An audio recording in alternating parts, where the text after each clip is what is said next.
नमस्कार दोस्तों, स्वागत है आपका एक बार फिर से इलेक्शन रिजल्ट अपडेट्स के इस खास एपिसोड में। आज हम बात करेंगे तेलंगाना के 2028 विधानसभा चुनावों को लेकर, जहां राजनीतिक हलचल अभी से जोर पकड़ रही है। भारतीय जनता पार्टी जहां सत्ता में आने का पूरा दावा ठोक रही है, वहीं बीआरएस भी कांग्रेस को हराकर वापसी के लिए पूरी ताकत झोंक रही है। आखिर किसकी बनेगी सरकार? क्या फिर से सत्ता में लौटेगी बीआरएस, या इस बार बीजेपी का खाता खुलेगा सत्ता की कुर्सी पर? आज के ताजा और भरोसेमंद ओपिनियन पोल में होगा इस पर बड़ा खुलासा। वीडियो में आगे बढ़ने से पहले आप सभी दर्शकों से एक छोटा सा निवेदन है, कृपया कमेंट में बताएं कि आप किस पार्टी को समर्थन देते हैं और आपके अनुसार आपकी पसंदीदा पार्टी को कितनी सीटें मिल सकती हैं। साथ ही भारत माता की जय और जय जवान जय किसान लिखना ना भूलें। चलिए बढ़ते हैं आज के विश्लेषण की ओर। सबसे पहले बात करते हैं वन भारती की एकमात्र विधानसभा सीट की। यहां पर बीआरएस को एक सीट मिलने की संभावना है, जबकि बीजेपी, कांग्रेस और एआईएमआईएम को इस क्षेत्र में कोई बढ़त नहीं मिलती दिखाई दे रही है। अन्य पार्टियां भी यहां से बाहर होती नजर आ रही हैं। अब बात कर लेते हैं वन भारती के बाद आदिलाबाद की 2 विधानसभा सीटों की। ओपिनियन पोल यानी जनता की राय के अनुसार बात की जाए तो यहां पर भारतीय जनता पार्टी बीजेपी के खाते में एक विधानसभा सीट जा सकती है। वहीं बीआरएस के खाते में भी एक विधानसभा सीट जाती दिख रही है, लेकिन एआईएमआईएम की पार्टी यानी असदुद्दीन ओवैसी और कांग्रेस को यहां पर 0 सीट का सामना करना पड़ेगा। अन्य पार्टियों को भी यहां पर 0 सीट का ही अनुमान है। दोस्तों, अब कर लेते हैं बात भोंगीर की। भोंगीर में 2 विधानसभा सीटें हैं। 2 में से एक पर बीजेपी तो एक पर बीआरएस। कांग्रेस पार्टी, एआईएमआईएम और अन्य पार्टियां यहां पर सुपड़ा साफ हो सकती हैं। अब तक तेलंगाना की 119 सीटों में से 5 विधानसभा सीटों पर जनता की राय आपकी स्क्रीन पर आ चुकी है। तो किस पार्टी को कितनी सीटें मिलती दिख रही हैं? बीआरएस को 3 सीटों पर बढ़त मिलती दिख रही है। कांग्रेस पार्टी के खाते में 0 सीट का अनुमान है। एआईएमआईएम के खाते में भी 0 सीटें जाने का अनुमान है। अन्य दल भी 0 विधानसभा सीट पर सिमट सकते हैं। दोस्तों, अब बात कर लेते हैं मेडक जिले की 2 विधानसभा सीटों की। यहां पर 2 में से बीजेपी को 1 सीट और बीआरएस के खाते में 1 सीट जाने की संभावना है। बाकी कांग्रेस, एआईएमआईएम के असदुद्दीन ओवैसी और अन्य पार्टियों का यहां पर सुपड़ा साफ हो सकता है। चलिए दोस्तों, अब बात कर लेते हैं तेलंगाना के अगले जिले राजन्ना की। यहां पर कुल 2 विधानसभा सीटें हैं। 2 में से बीजेपी के खाते में 1 सीट और बीआरएस के खाते में 1 सीट जाने का अनुमान है। बाकी कांग्रेस पार्टी के राहुल गांधी को 0, एआईएमआईएम के असदुद्दीन ओवैसी को भी 0 सीट का सामना करना पड़ सकता है। चलिए दोस्तों, अब बात कर लेते हैं तेलंगाना के अगले जिले जयशंकर भोपालपल्ली की। जयशंकर में 2 विधानसभा सीटें हैं। यहां पर भारतीय जनता पार्टी को पहली बार दोनों ही विधानसभा सीटों पर जीत हासिल करने में कामयाबी मिल सकती है। बाकी बीआरएस यानी कि चंद्रशेखर राव की पार्टी को यहां पर 0 सीट मिलने की संभावना है। कांग्रेस पार्टी को भी 0, एआईएमआईएम को भी यहां पर 0 सीट का सामना करना पड़ेगा। अन्य पार्टियों को भी 0 सीटों पर सिमट कर रहना पड़ेगा। अब तक तेलंगाना की 119 सीटों में से 11 विधानसभा सीटों पर जनता की राय आपकी स्क्रीन पर आ चुकी है। तो किस पार्टी को कितनी सीटें मिलती दिख रही हैं? बीआरएस पार्टी को 5 सीटों पर बढ़त मिलती दिख रही है। बीजेपी यानी भारतीय जनता पार्टी के खाते में 6 सीटें जाती हुई दिख रही हैं। वहीं कांग्रेस पार्टी की बात करें तो कांग्रेस के खाते में 0 सीट जाने का अनुमान है। एआईएमआईएम के खाते में भी 0 सीटें जाने का अनुमान है। अन्य दल भी 0 विधानसभा सीट पर सिमट सकते हैं। दोस्तों, अब बात कर लेते हैं जोगुलाम अग्रवाल की। जोगुलाम अग्रवाल भी 2 विधानसभा सीटें हैं और यहां पर दोनों ही सीटों पर बीआरएस को बढ़त मिल सकती है। वहीं बीजेपी यानी कि भारतीय जनता पार्टी को 0 सीट पर सिमट कर रहना पड़ सकता है। बाकी बात करें कांग्रेस पार्टी, एआईएमआईएम और अन्य पार्टियों की, तो इन सब का यहां पर सुपड़ा साफ हो सकता है। चलिए दोस्तों, अब बात कर लेते हैं कुमारम भीम की 2 विधानसभा सीटों की। यहां पर भारतीय जनता पार्टी यानी बीजेपी को 1 सीट, बीआरएस यानी कि चंद्रशेखर राव की पार्टी को 1 सीट मिल सकती है। कांग्रेस पार्टी को 0, एआईएमआईएम यानी असदुद्दीन ओवैसी की पार्टी को 0 और अन्य पार्टियों को भी 0 सीटों का सामना करना पड़ेगा। दोस्तों, स्वागत है महबूबाबाद में। महबूबाबाद में 2 विधानसभा सीटें हैं और यहां पर दोनों में से बीजेपी यानी भारतीय जनता पार्टी को 0, एआईएमआईएम को 0, बीआरएस को 1 सीट, कांग्रेस पार्टी को 0 और अन्य पार्टी को यहां पर 1 सीट मिल सकती है। अब तक तेलंगाना की 119 सीटों में से 17 विधानसभा सीटों पर जनता की राय आपकी स्क्रीन पर आ चुकी है। तो किस पार्टी को कितनी सीटें मिलती दिख रही है? बीआरएस पार्टी को 9 सीटों पर बढ़त मिलती दिख रही है। बीजेपी यानी भारतीय जनता पार्टी के खाते में 7 सीटें जाती हुई दिख रही हैं। वहीं कांग्रेस पार्टी की बात करें तो कांग्रेस के खाते में 0 सीट जाने का अनुमान है। एआईएमआईएम के खाते में भी 0 सीटें जाने का अनुमान है। अन्य दल एक विधानसभा सीट पर सिमट सकते हैं। बाकी दोस्तों, अब बात कर लेते हैं वारंगल ग्रामीण की। वारंगल ग्रामीण की बात करें तो यहां पर 2 विधानसभा सीटें हैं। 2 में से एक पर बीजेपी यानी भारतीय जनता पार्टी और एक पर बीआरएस पार्टी को बढ़त बनती हुई दिख रही है। वहीं कांग्रेस पार्टी को 0 सीट पर सिमट कर रहना पड़ेगा। एआईएमआईएम और अन्य पार्टी का यहां पर सुपड़ा साफ हो सकता है। दोस्तों, अब बात कर लेते हैं वारंगल अर्बन की। वारंगल अर्बन में 3 विधानसभा सीटें हैं। 3 में से एक पर बीजेपी पार्टी मजबूत दिख रही है, 2 पर बीआरएस। वहीं कांग्रेस पार्टी, एआईएमआईएम और अन्य सभी को 0 सीटों का सामना करना पड़ेगा। दोस्तों, अब बात कर लेते हैं तेलंगाना के अगले जिले यानी कि कामारेड्डी की। यहां पर 3 विधानसभा सीटें हैं। 3 में से 2 पर बीजेपी यानी कि भारतीय जनता पार्टी बढ़त बना सकती है। कांग्रेस पार्टी को यहां पर 1 सीट मिल सकती है। बीआरएस यानी कि चंद्रशेखर राव की पार्टी को यहां पर 0 सीटों का सामना करना पड़ेगा। एआईएमआईएम के खाते में यहां पर 0 सीट और अन्य पार्टियों को भी 0 सीटों का सामना करना पड़ेगा। दोस्तों, अब बात कर लेते हैं तेलंगाना की 119 विधानसभा सीटों में से अब तक 25 विधानसभा सीटों के ओपिनियन पोल की। तो 25 में से 11 विधानसभा सीटों के साथ बीजेपी यहां पर पहली बार 11 विधानसभा सीटें जीत सकती है। बाकी कांग्रेस पार्टी की बात की जाए तो यहां पर 1 सीट पर बढ़त बनाती दिख रही है। एआईएमआईएम की बात करें तो यहां पर 0 सीट पर सिमट रही है। बाकी बात करें तेलंगाना की सबसे बड़ी और पहले की सत्ताधारी पार्टी बीआरएस की, तो उसे यहां पर 13 सीटों पर बढ़त मिल रही है। अन्य पार्टी को 1 विधानसभा सीट पर संतोष करना पड़ सकता है। दोस्तों, अब मंचेरियाल की बात कर लेते हैं। यहां पर 3 विधानसभा सीटें हैं। 3 में से 1 पर बीजेपी और 2 पर बीआरएस को यहां पर बढ़त मिल सकती है। कांग्रेस पार्टी, एआईएमआईएम और अन्य को समर्पण करना पड़ सकता है। चलिए दोस्तों, अब बात कर लेते हैं नगर कुरनूल की। नगर कुरनूल में 3 विधानसभा सीटें हैं। 3 में से 2 पर बीजेपी यानी कि भारतीय जनता पार्टी, 1 पर बीआरएस पार्टी को जीत मिल सकती है।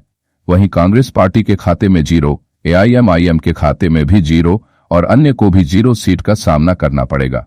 चलिए दोस्तों, अब बात कर लेते हैं तेलंगाना के अगले जिले निर्मल की। निर्मल में 3 विधानसभा सीटें हैं। 3 में से 2 विधानसभा सीटों पर भारतीय जनता पार्टी, 1 विधानसभा सीट पर बीआरएस। बाकी कांग्रेस पार्टी को 0, एआईएमआईएम के खाते में भी 0 और अन्य को भी 0 सीटों का सामना करना पड़ सकता है। अब तक तेलंगाना की 119 सीटों में से 34 विधानसभा सीटों पर जनता की राय आपकी स्क्रीन पर आ चुकी है। तो किस पार्टी को कितनी सीटें मिलती दिख रही हैं? बीआरएस पार्टी को 16 सीटों पर बढ़त मिलती दिख रही है। बीजेपी यानी भारतीय जनता पार्टी के खाते में 16 सीटें जाती हुई दिख रही हैं। वहीं कांग्रेस पार्टी की बात करें तो कांग्रेस के खाते में केवल 1 सीट जाने का अनुमान है। एआईएमआईएम के खाते में भी 0 सीटें जाने का अनुमान है।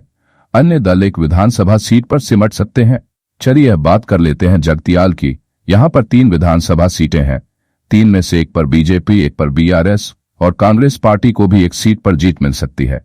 यानी बीजेपी, बीआरएस और कांग्रेस को 1-1 सीट मिल सकती है। एआईएमआईएम के खाते में 0 और अन्य पार्टियों को भी 0-0-0 का सामना करना पड़ेगा। अब बात करें जनगांव की। यहां पर 3 विधानसभा सीटें हैं। तीनों विधानसभा सीटों पर भारतीय जनता पार्टी विजय हासिल करने में कामयाब हो सकती है।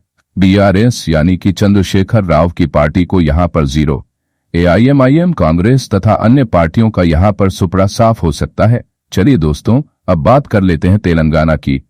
अब तक 119 विधानसभा सीटों में से 40 विधानसभा सीटों का ओपिनियन पोल आपको दिखाया जा रहा है। तो यहां पर 20 सीटों पर बीजेपी बढ़त बना रही है।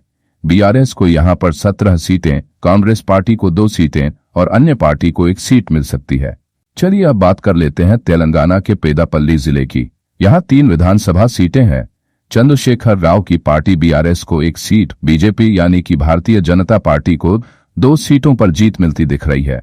वहीं कांग्रेस को कोई सीट नहीं मिल रही। एआईएमआईएम और अन्य पार्टियां भी 0 सीटों पर सिमट सकती हैं। अब बात कर लेते हैं करीमनगर की। करीमनगर में 4 विधानसभा सीटें हैं। 4 में से 2 पर बीजेपी, 1 पर बीआरएस और 1 सीट पर कांग्रेस को बढ़त मिल सकती है।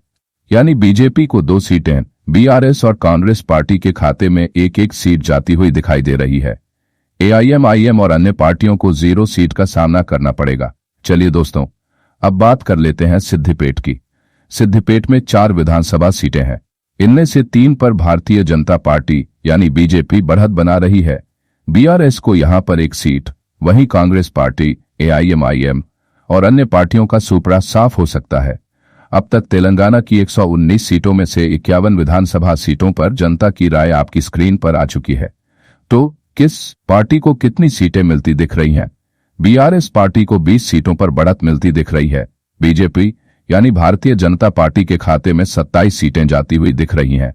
वहीं कांग्रेस पार्टी की बात करें तो कांग्रेस के खाते में 3 सीटें जाने का अनुमान है। एआईएमआईएम के खाते में भी 0 सीटें जाने का अनुमान है। अन्य दल 1 विधानसभा सीट पर सिमट सकते हैं। दोस्तों, अब एक और जिला सूर्यापेट में 4 विधानसभा सीटें हैं। यहां पर भारतीय जनता पार्टी और बीआरएस यानी कि चंद्रशेखर राव की पार्टी दोनों को 2-2 सीटें मिलने की प्रबल संभावना बनी हुई है। कांग्रेस, एआईएमआईएम और अन्य पार्टियों को यहां पर सुपड़ा साफ हो सकता है। अब बात कर लेते हैं विकाराबाद की। विकाराबाद में 4 विधानसभा सीटें हैं। यहां भारतीय जनता पार्टी यानी बीजेपी को 1 सीट पर बढ़त मिल रही है। कांग्रेस पार्टी के खाते में 2 सीटें जाती हुई दिखाई दे रही हैं। 4 में से 2 सीटों पर कांग्रेस अकेले ही जीत रही है। बीआरएस यानी कि चंद्रशेखर राव की पार्टी को यहां पर 1 सीट, बाकी एआईएमआईएम और अन्य पार्टियों का यहां पर सुपड़ा साफ हो सकता है। अब बात कर लेते हैं महबूबनगर की। यहां 5 विधानसभा सीटें हैं। 5 में से बीजेपी यानी भारतीय जनता पार्टी को अच्छी खासी बढ़त के साथ 4 सीटें मिल सकती हैं। बीआरएस यानी चंद्रशेखर राव की पार्टी को यहां पर 0 सीटें। कांग्रेस पार्टी को 1 सीट से संतोष करना पड़ेगा। एआईएमआईएम और अन्य दलों को 0 सीटों का सामना करना पड़ेगा। अब तक तेलंगाना की 119 सीटों में से 64 विधानसभा सीटों पर जनता की राय आपकी स्क्रीन पर आ चुकी है। तो किस पार्टी को कितनी सीटें मिलती दिख रही हैं? बीआरएस पार्टी को 23 सीटों पर बढ़त मिलती दिख रही है। बीजेपी यानी भारतीय जनता पार्टी के खाते में 34 सीटें जाती हुई दिख रही हैं। वहीं कांग्रेस पार्टी की बात करें तो कांग्रेस के खाते में 6 सीटें जाने का अनुमान है। एआईएमआईएम के खाते में भी 0 सीटें जाने का अनुमान है। अन्य दल 1 विधानसभा सीट पर सिमट सकते हैं। अब बात करें भद्राद्री, जहां 5 विधानसभा सीटें हैं। 5 में से बीजेपी यानी भारतीय जनता पार्टी को 1 सीट, बीआरएस के खाते में 2 सीट, कांग्रेस पार्टी को यहां पर 2 सीटों पर बढ़त मिलती हुई दिखाई दे रही है। वहीं एआईएमआईएम और अन्य दलों को 0 सीटों का सामना करना पड़ेगा। चलिए बात कर लेते हैं खम्म की।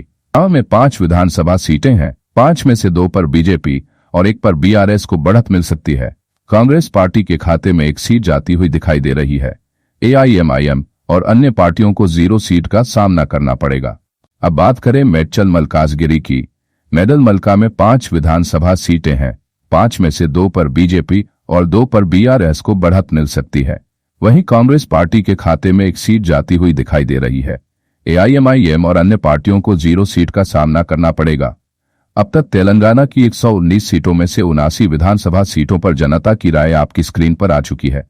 तो किस पार्टी को कितनी सीटें मिलती दिख रही हैं? बीआरएस पार्टी को 28 सीटों पर बढ़त मिलती दिख रही है। बीजेपी यानी भारतीय जनता पार्टी के खाते में 39 सीटें जाती हुई दिख रही हैं। वहीं कांग्रेस पार्टी की बात करें तो कांग्रेस के खाते में 11 सीटें जाने का अनुमान है।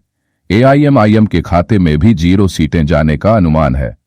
अन्य दल 1 विधानसभा सीट पर सिमट सकते हैं। अब बात करते हैं संगारेड्डी की। संगारेड्डी में 5 विधानसभा क्षेत्र हैं।